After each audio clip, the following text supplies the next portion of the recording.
over again. Hey guys, Romie Reviews here. Please like, comment, subscribe. This is my review for How to Get Away with Murder. This is season 5, episode 1.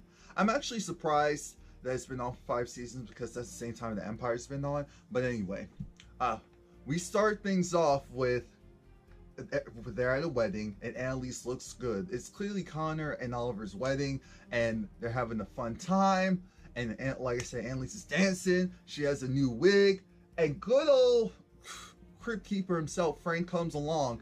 And Annalise just has this look of what happened. He tells her. And then she goes and slaps him. And then we see from the point of view of apparently someone who's dying or was stabbed or is hurt because they're bleeding and there's snow out. So we see blood. And it looks like a movie trailer the way that it was done. And all I'm thinking is, oh Lord, is it going to be a part of what's left of the Keene 5, one of those people? And I think at this time we do hear like a baby crying in the background, or maybe not, but we jump from that to, remember at the end of season 4, there was the guy, this new guy who looked kind of swirly that we thought, wait, who is he?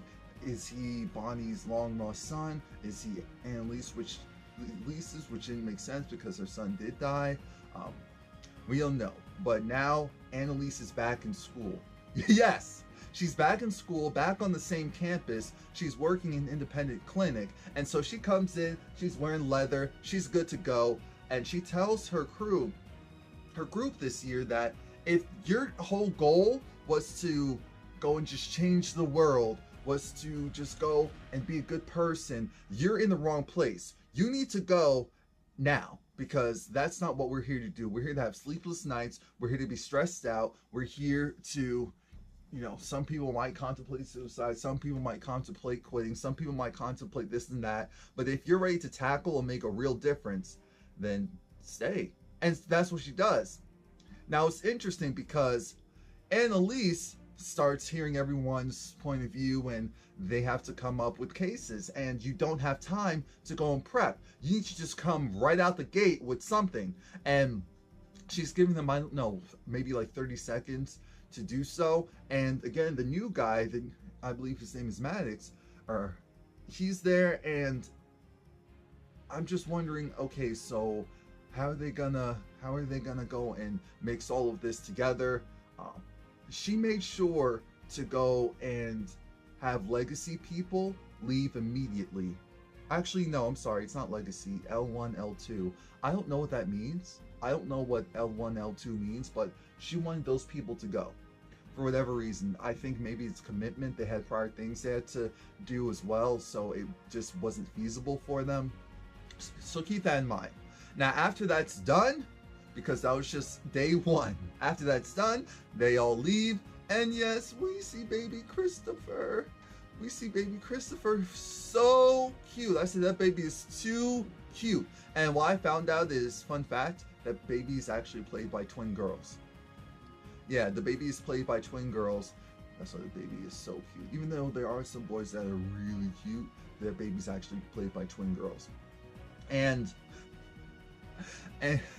Annalise was irked because the Keene 5, well, what used to be the Keene 5, they wanted to know, okay, so what's going on?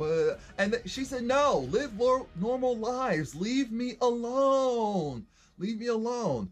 And Frank wants to talk to her because Frank wants to come back. Frank wants to be a part of this whole thing. And she's just like, no, Frank, go and do what you do best somewhere else. And then we see this Maddox kid, I think it's Maddox. This Maddox kid, he's trying to go and suck her up to Annalise, and she said, there will be time for you to show your worth. Don't go and do all of this. Oh, well, I appreciate you were the... No, I don't want to hear all of that. Next thing we know, we see Tegan. I said, oh, it's so good seeing Tegan again. And I'm so glad that she got bumped up to a series regular for season 5. And now I know why. Because Annalise needs to go and find a sponsor. And when I say a sponsor, I mean her clinic. She needs funding. She's going to continue with her, her public lawsuits of, I guess, the states and government. And I was thinking, why would these firms want to go and deal with someone who's taken on all of that, who's looking into people's clients? But they're really interested because she had a huge win. So she's going to like multiple firms. She's going to like the traditional ones with money. So she went back to Kaplan and Gold. She went where Tegan works. She went back to, you know, more minority based, whether it was black, whether it was women, and they're giving her the shtick. She's saying she needs this amount of money, and she also wants to make sure that aside from money, she has freedom to go and handle things the way that she wants them to be handled. I said, oh, I just love me some Annalise. Now, Michaela's freaking out because Marcus, remember Marcus from Scandal, he's not hitting her up. He's not hitting her up because Marcus has things to do. At first we thought maybe Marcus was going to parlay himself onto this show, but it looks like that's not the case. And what is the case is Michaela, she wants to text him, and Laurel's just like, what are you doing? Sidebar, Laurel has cuts on her arms and they don't look too old. We know Laurel is kind of self-destructive. No, she is self-destructive. So I'm just wondering where that plot line's going to go. And Laurel's just trying to say you need to calm down. Laurel is actually living with Frank. So that's another thing that's interesting. Everyone's over at Frank. It's kind of weird to see Asher and Michaela acting like everything is normal and cool or cool enough when we know that's not the reality of their situation. Then we see that Bonny and Nathan are still working together, and Bonny is still schmoozing that guy who was actually bumped up to DA or interim DA because remember, Denver's dead. Denver's dead. So when Nate goes to check in on Bonny, like, hey friend, because they're actually friends now. So I see you're nice and comfortable with old dude. And Bonny told him, hey, I'm trying to go and make sure that all our bases are covered. I'm trying to make sure that Annalise is protected, that all the loose ends are tied up. So then she goes with a smirk on her face because she likes him. So she goes to talk to Annalise because Annalise wants her to quit there and come and work for her. And Bonny is just like, Annalise, you don't get it.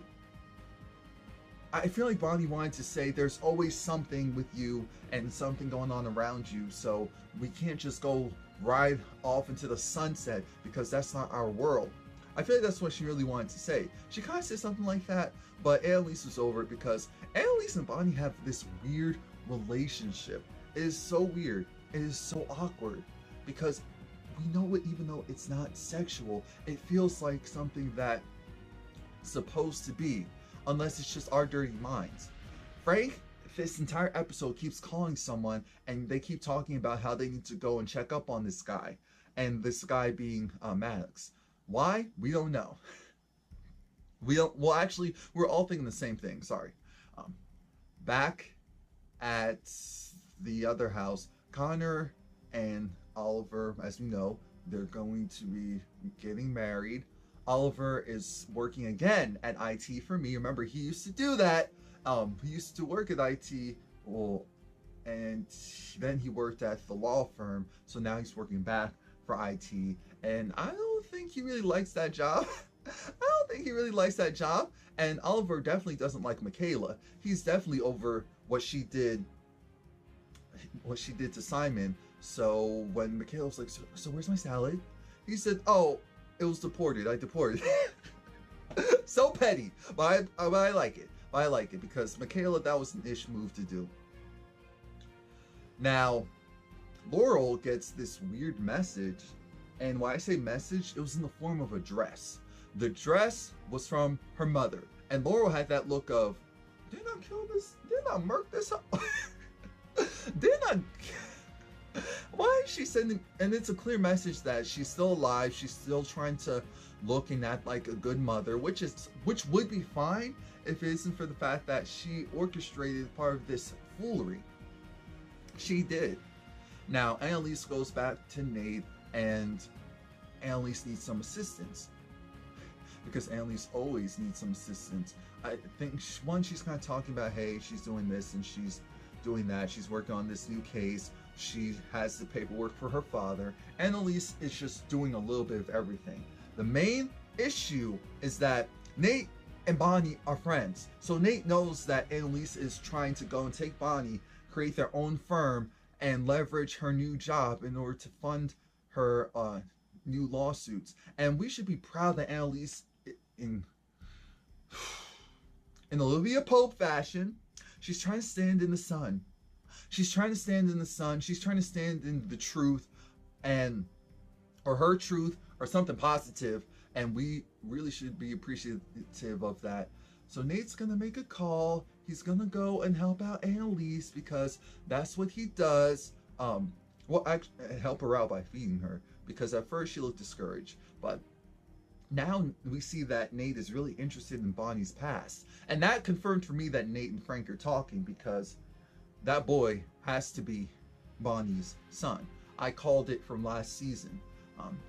Bonny's still canoodling with that guy in the office, and Nate goes while Bonny walks out of her office, gets her saliva sample from her coffee cup. I'm thinking, so she didn't notice that someone took her coffee cup.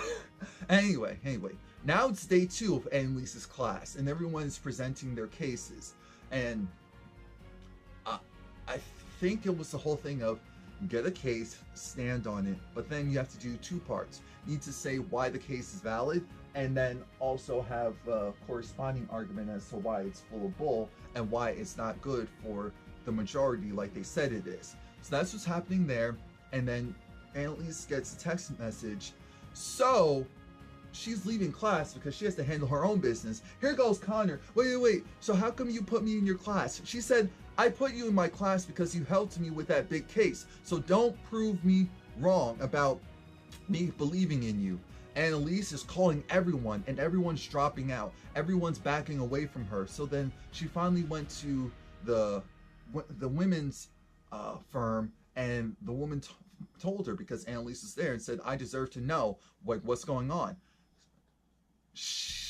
Their clients are afraid that you'll look into their doings. As in, these clients have money, and all of them are into some type of foolery. They can't have you come in and discover that foolery and then expose it, because you're saying you want free discretion. Free discretion means that, hey, if I see X, I'm gonna go and tell Y about Z.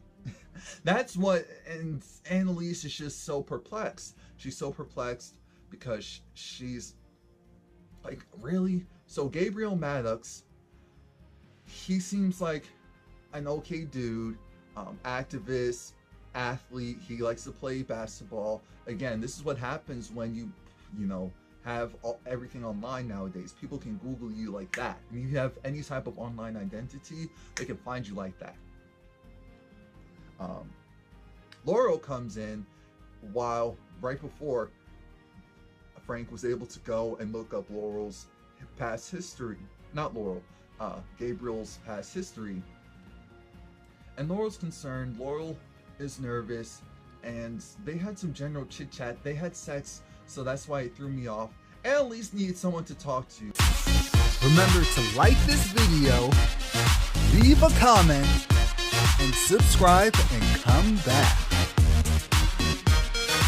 And I was so nervous, and I was so afraid for her, because we know Annalise's past. So I was nervous that since she couldn't get in contact with Frank, which I was like, oh, so when did their relationship become good enough for her to feel comfortable enough to call Frank of all people? Because she was calling Frank. I think she was even calling Bonny. No, she was calling Nate. She was just kind of going down the list and saying, hey, I figure I would call you instead of going and doing a bump of whatever. Doing a bump of whatever. So there's that. And Nate was having sex. Everyone was doing it except for Bonny. And this guy really likes Bonny, the interim DA. He likes Bonny a whole lot. And he's just concerned that he may be overstepping his boundaries because of his position, because of his power. And she said, I like you. I like you. I'm verbally giving you consent to go and pursue this. And again, this is clearly written in this time where, hey, you have to be very aware of your situation and position. And so I like that they wrote that in there. Michaela's so desperate. Michaela called Marcus and told Marcus, hey Marcus, it's me. And you know what? You know, I liked what we had. And now that I'm free from that case and I'm just doing regular schooling again, I'm really interested in you and I want to move forward. And okay, bye. I said, Michaela, you're coming off so desperate. Even if he likes you, why would he go and pursue anything with you acting like that? Come on now. Come on now. Asher's still hanging out with his bros, and because Asher doesn't have anyone right now. Asher doesn't have anyone right now, and he's still upset Michaela.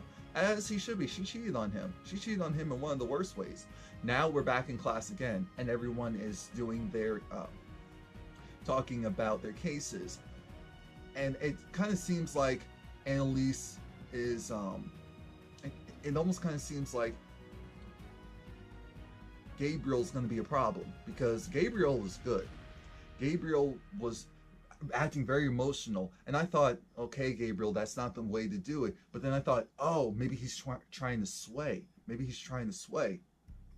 And he was showing Annalise, because he even brought up, like, you understand about someone losing their child. And I said, oh my God. Oh my. He did not just say that, because the Keaton 5, or what's left of the Keaton 5, looked at him like, I said, wait a minute, Gabriel, who do you know? Because something's not right here. Now it's a weird moment, because Oliver invited part of the crew, as in Michaela, Connor, and Laurel, to go and look at this house. They're thinking, this is where the wedding's going to be? He said, oh God, no.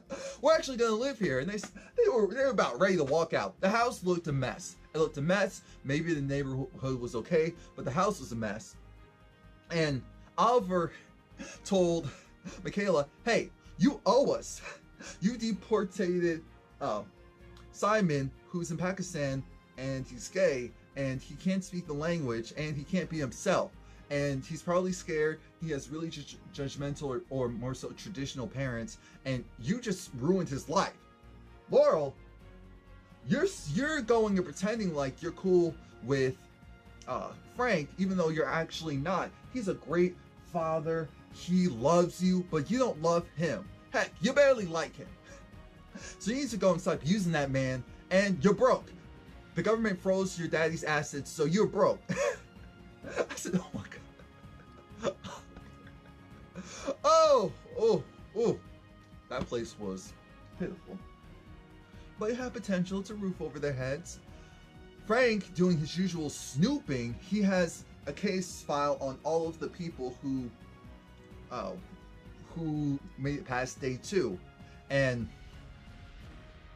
Annalise did not want to go down that road. She does not want to have that close relationship with her students again. It's too much. She needs some separation. Frank, go away with that mess. And then Frank, when he was leaving, realized, oh, so Annalise, you went to all those firms to try and get a job, but it didn't work out so well. So then he told her, hey, you're Annalise Keating. You don't need those firms. Those firms need you. Stop it. And so that puts a little bug in her head. So she goes back to Capital and Gold, and tells them, hey, I'm back here because you need me. I want you to fund my clinic. I still want that over $100,000. I want my money, I want my funding, and I deserve it, because at the end of the day, I can do something for your clients that no one else can do. So don't do that. And he said, I'm here. Tegan had that look of fear, like, Lord, I like this woman. I really do. I'm really impressed with her, but I sideways don't want her here. Because Annalise was showing us how to get a job. Annalise went in there. She had her credentials. She did not back down. She asked for more, and she did not waver. She left because the guy said, we can't do that. If we're going to work with you, it's on our terms. We have concessions. She said, oh, picked up her purse. That signature meme? Walked right on out. And then when she was in the parking lot, she almost went back in because she realized she had very few options. And she was thinking, maybe it's me. Maybe I'm just going and being a little bit too difficult. She opened her car. She got the phone call. The man who was interviewing her said, all right, you have a deal now. Come back so we can close this deal. And I was so happy for Annalise because she deserves it. She deserves a win. She deserves that job. She is more than qualified. She deserves Tegan looked fearful because she was there in the room when he was telling her that she had the job. Now, Annalise went back to her clinic and said that, look, the person who comes out as the winner from this semester gets a full year's tuition paid. I said, oh my God. Or was it a semester? Because the school's expensive. Look, it could have been a semester. It was $64,000, what, 64,278. Now, she was, calling out all the people who made it. And so far, all of the Keaton 5, except for Asher, got called. Connor was one of the last people to get called. So then she went and talked to Gabriel and asked Gabriel, hey, you're L2. Why is it that you stayed in? You broke the rules. And he said, yeah, I did break the rules because I wanted this so bad that I was willing to accept the consequences. And she said, so how can I trust you? Or how can I know that you're worthy? You can handle it. And he said, show me. Asher had the biggest puppy dog eyes when he was looking at Annalise, as Annalise was contemplating, is she going to pick Asher or will she pick Gabriel? She picked Gabriel. So Asher has another loss. Another loss. Now Frank is freaking out because he's like, what? It's a what? It's a DNA match? Okay. And then Laurel comes in, tells him that she can't be with him because she was actually using him. And Frank talks about how he loves her. He loves her so much that he wants to marry her. And Laurel doesn't say anything because she just had that look of, oh my God, he's good to my son. He's really good to me, but I really don't feel the same way that he feels. But Laurel looked like she was going through every emotion under the sun in her mind. So I'm assuming she didn't say anything at that time. I was trying to look at her finger to see if she had a wedding band on, and she didn't. So now we're at the christening. We're at the christening, and it was cute. It was great. Everyone looked stressed. We see from a flashback that Asher did confront Annalise and say, hey, I had your back. I did this. I did that. And I said, Asher, I love you. I really do. Problem is, Annalise has to clean up your mess. You're unstable. You're emotional. You're loving, but you can't be trusted with this stuff. And that's the truth to this. So that's why we're just going to have to swipe one side from you. She said, you're essentially a clown. You're a clown and a goofball, and you chose the case that you chose to defend because of your relationship instead of it being the strongest case. And that's why I didn't choose you. Laurel got a text back from Marcus saying that he wasn't interested, and so Laurel tried to pretend like, oh, I'm fine. She's gonna abstain from sex. I said, good luck with that. Not Laurel, I'm sorry, Michaela. And so that's when Laurel came in and said she's going to abstain as well. I'm thinking, oh, so that means that she's moving in with them and she's not going with Frank. Laurel does not want that type of commitment from Frank. And that made it very easy for her. It made it very easy for her. It sounds like Oliver wants to get married in the church, or is interested in that. He likes that whole process. Of course, Connor said, no way in hell that's ever happening. So now Annalise, she signed all of her paperwork and she's talking to the head person who interviewed her. And he actually told her, and I believe him, he said, I'm the only one who's actually rooting for you. I just want you to know that you have a lot of opposition, so don't prove me wrong. And in that moment, I realized, uh-oh, Annalise has a boss. That's what that told me. Annalise has a boss. He's technically responsible for her, so he's going to be all over her. And we see Tegan in the corner looking like, this trick went and took my spot. Now, like I said, Nate gets a confirmation from his scientist woman that yes, the DNA does match a male and it does match this guy. So the mother, this is the mother. Now we see Gabriel playing basketball and Nate wants to challenge him. I'm thinking, oh Lord, Nate's keeping him close. I'm so nervous. Oh, baby Cristobal, so cute, and was crying. I said, there's too much water. There's too much water. There's too much water in his head. Stop it. And we see the baby. So now we get the flash forward. We see the baby. We see blood. I'm thinking, why is the baby out there in the cold? Who did that? Is it Laurel? Is it Frank? No, it can't be Frank. Who else could it have been? It just doesn't make sense. Who else could it have been? It wasn't Annalise. It wasn't Frank. It was one of them who for some reason had the baby, even though I'm sure one of the other people could have had the baby. And it looked like Bonny was trying to, it looked like they were trying to, she was trying to kill them, but I could be wrong. It could have just been the vantage point that we were seeing it. And because then Bonny takes the baby and runs back to the party. I'm thinking, what? Make this make sense. So that was it. Please like, comment, subscribe. Our show is back. So am I.